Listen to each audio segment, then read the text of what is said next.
Big Dark, War and Peace by Rob Harper. Chapter 6. Isn't it funny how some things work out differently than you expected? A week ago, I was a happy PI. Sure, I wasn't making tons of cash, but I was doing okay. Now here I am, strapped to a table in what looks like an old dilapidated classroom, with an old friend, of sorts, about to kill me.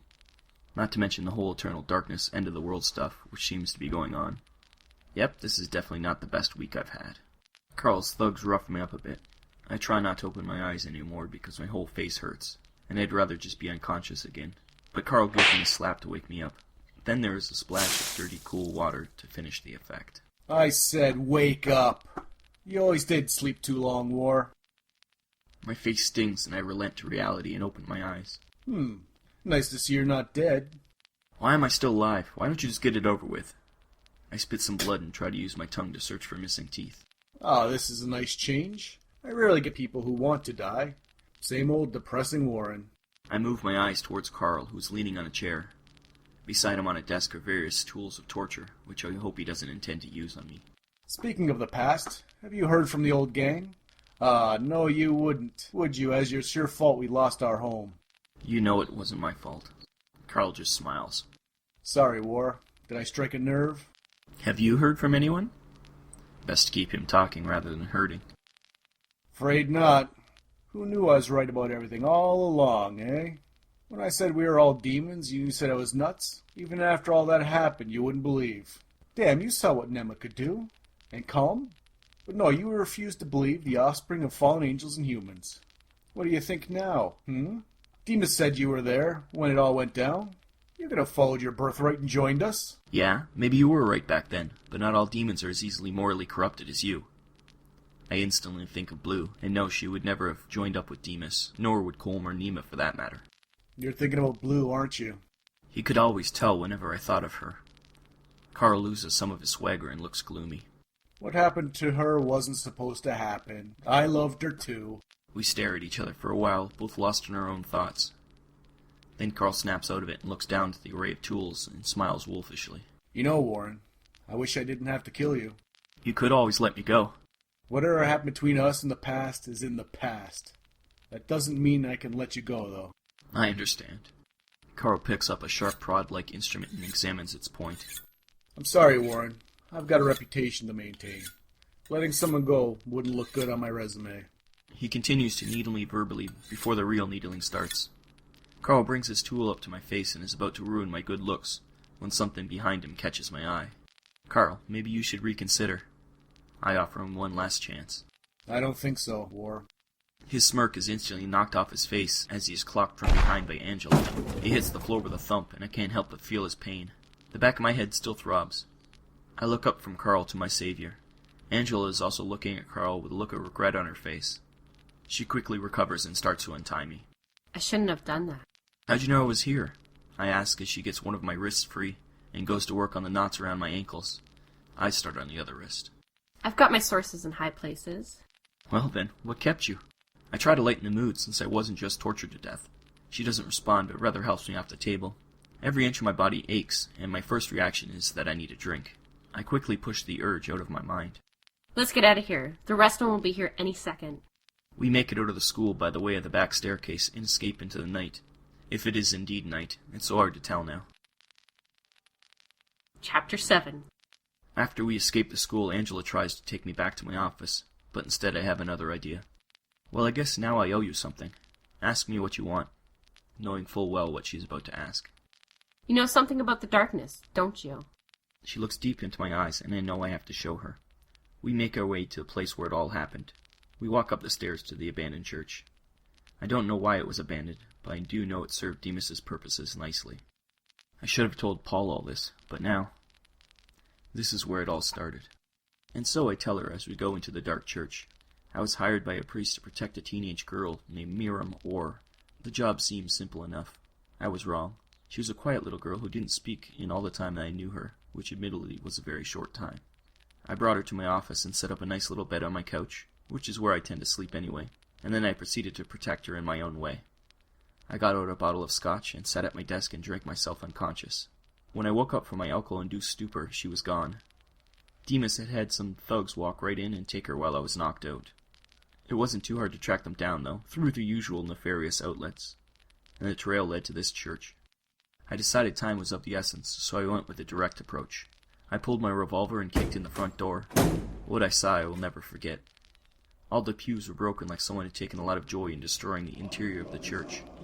My eyes followed the destruction to the altar, where I saw robed figures gathered around an upside-down cross. Miriam was there on the cross. She was crucified upside down. I didn't know what to do, so I opened fire. A few of the robed figures fell. The central figure turned, and I recognized Demas.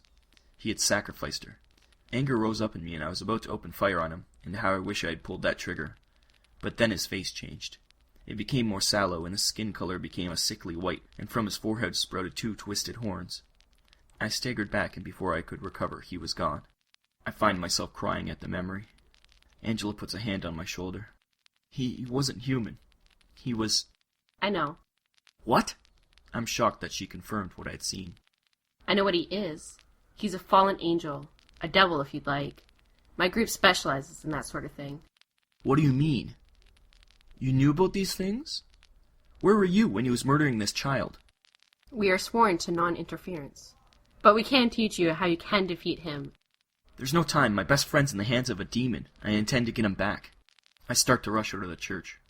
He isn't a demon. I thought you'd know that. I walk down the street, fuming in a daze. Now I know I'm not alone, but unfortunately the only people on my side refuse to act. I'm so angry I almost walk headlong into another person. I look up and it's Angela. I almost can't fathom how she got in front of me, but then she doesn't give me a chance to guess. I didn't want to tell you this, but you've left me no choice. She suddenly transforms into a being of almost entire light. I can still make out her features, but only barely. I feel an overwhelming sense of perfection emanating from her. My mouth starts to gape when she talks. I have never lied to you, Whiteys, but I haven't told the whole truth. I'm not a human. I am an angel. From that moment until we make it back to my office, I'm quietly stunned. I enter my office and only half notice my door has been fixed, my windows boarded up, and Rob's body is gone. I sit at my desk and reach for a bottle instinctively. Luckily, there isn't one there, because I would have drank it. Angela stands on the other side of the desk looking at me. She is once again in human form, which is good because I think an angel walking down the street might have warranted some attention. Finally, I pull myself together enough to talk to her. I've seen some weird shit, stuff in my life, not excluding demons, so I guess I can believe in angels. You don't have to act differently around me now that you know I'm an angel. It's no big deal. No big deal. You have a direct line to the big guy. I say one thing wrong, I'll be getting a one-way ticket to hell. I call that a big fucking deal. Angela sits on the edge of my desk and looks somewhat amused. I start to worry. Don't worry, Warren. You're pretty safe. For now. My eyes widen slightly as what I see as a threat. That was a joke, Warren. Oh, and it was a real funny one. We both just sit for a second, and then she looks away. The smile on Angela's beautiful lips disappears, and I see a more somber look emerge. It almost breaks my heart in some weird way. She looks up at me. Do you want to know about me, Warren? Yeah? Sure, I guess. My name is Gadril, but please, still call me Angela. I've gotten used to it over the years. I've been the Angel of War for a long time, and fought Fallen much worse than Astaroth, whom you call Demas. This time I was sent not to wage war, but to help you. You will fight Demas soon, and I must prepare you. Why don't you fight him? Angela smirks and looks away. I have no power anymore to interfere directly. Heaven has left its place to the Fallen. There were some problems, and now it's your job to help set what happened here right again. Angela looks serious, and I begin to feel that old worry coming back. Great. So you're going to teach me how to beat Demas, right? The way she is looking, I have a feeling the answer won't be yes. No. I'm going to teach you how to free your mind, so that you'll be able to beat him. My heart falls. I was hoping for some kind of weakness or weapon I could use against him. Oh, that'll help when I'm getting the crap beat out of me by a fallen angel. Angela and I sit in the middle of my office cross-legged facing each other, and all I can think about is how I'm about to get a relaxation class from an angel. You must learn to release your guilt. Demas will try to use it against you. Anger will only lead to mistakes. Close your eyes. I decide to play along, since she is a higher being and all, so I close my eyes. Instantly I find myself in a gray, featureless area with Angela. Where are we? We're in your mind. Here you will face your guilt. So in fact, I am confused in my own mind, which does little to reassure me. Out of the grey fog that surrounds us, I start to see a shape. At first I can't make it out, but slowly comes into focus. It's the plantation house where I spent the last of my childhood. I can clearly see now the second-floor balcony, where the gang spent many a hot summer night drinking and laughing. What the? Suddenly I find myself with Angela on the balcony, looking at one of those parties. I see myself looking much younger, and less beat up by life. Carl, Combe, and Nima are there too. Ray tends the makeshift bar, and I see Blue, as beautiful as the day she... This can't be. Before Angela can even respond, the scene changes again. Once again we are away from the house looking at it as it burns. No, this wasn't my fault. I'm not directing this tour, Warren. It is your subconscious and your guilt. We have to confront everything to see how you can come to terms with it all.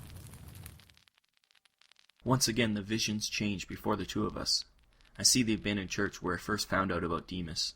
I start to feel the anger and remorse build. Not again! I shake my head, hoping the scene won't play itself out again.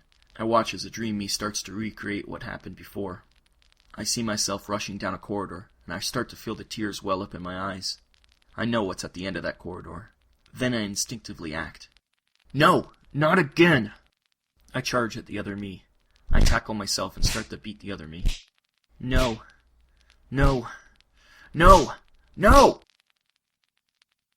I find myself on my knees once again in the grey, featureless area.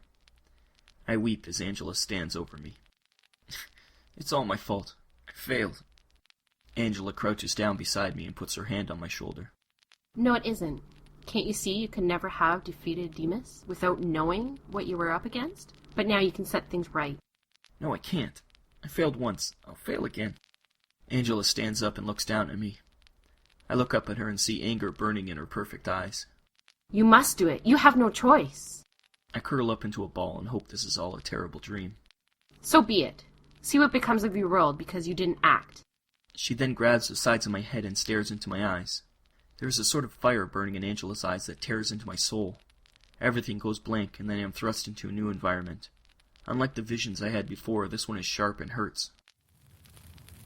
I see a fallen in a military uniform standing in front of a village that is burning with tons of dead bodies around him. I catch a glimpse of a Nazi symbol on his lapel. Before I can process the entire scene, it changes again. This time I see a man with a knife chasing someone down an alley. Once again a fallen is there. A girl is about to be stabbed when the scene changes again. This time it's of a young girl crying over what must be her dead mother. A shadow of a fallen falls on her. No! Just as suddenly as it began, the onslaught of images ends with Angela and I back in the grey area. Angela lets go of the sides of my head, and I drop to one knee. I feel more calm and hardened to my task, but questions still arise in my heart. Why me? You were chosen. Yeah, but why? Angela looks at me and smiles. I feel something that I shouldn't towards an angel and quickly dismiss it. This is who you are. It's who you've always been. It's the kind of cryptic thing you'd expect from an angel.